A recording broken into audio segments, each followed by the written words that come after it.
Fala galera, Ramiro Júnior da Mecânica Órbita, para trazer uma dica para vocês. Quidzinho da Renault aqui.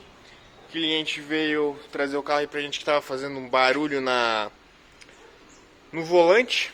Quando virava o volante, fazia um barulho, a gente olhou a parte da suspensão, tudo certinho. Daí a gente viu que fazia, quando tu fazia um movimento bem pouquinho no volante, fazia barulho. A gente precisa, a coluna da direção, né?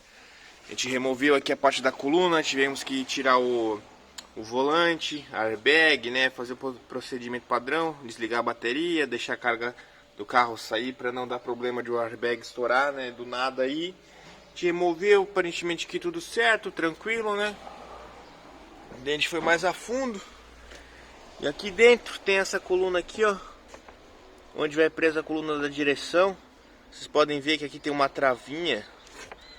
Deixa eu botar a luz ali pra gente conseguir enxergar melhor. Ó. E cadê a do outro lado, né? Do outro lado quebrou. Está aqui, ó. Soltou ali. Só tava preso no parafuso aqui. Então enquanto mexia no volante, ó, trabalhava aqui. É do outro lado, eu já vi que tá rachado aqui também, ó. Vocês podem ver que tem um risquinho aqui, ó. Tá rachado também. Então, né, podiam fazer um negócio mais reforçado aí. Agora a gente vai estar soldando esse aqui no lugar. Botar uma solda aqui para dar uma reforçada. Isso aí, gente, de casinha então. Barulho no volante, na coluna de direção do Renault Kwid. Desmonta o volante aí, que é alguma coisa que quebrou aí. A gente tava vendo com um outro pessoal. Teve outra coisa que quebrou. Teve coisa que foi lá na coluna mesmo. Mas nossa, que foi no suportezinho.